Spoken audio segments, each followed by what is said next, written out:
In this video, we will discuss about convert the temperature.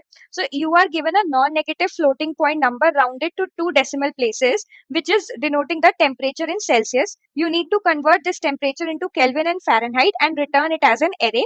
The first element of the array should be the temperature converted in Kelvin, and the next one should be the one converted in Fahrenheit. And you need to return this array. And the formula is also given to you. So this is a very simple and basic question.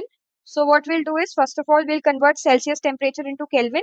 So double Kelvin will be equals to Celsius plus 273.15, right? Then we'll calculate the Fahrenheit. So double F equals to Celsius into 1.80 plus 32.00.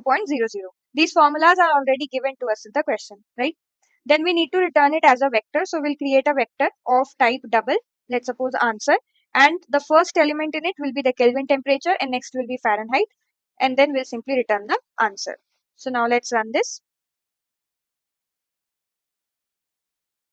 So our test cases are getting accepted. Let's submit this.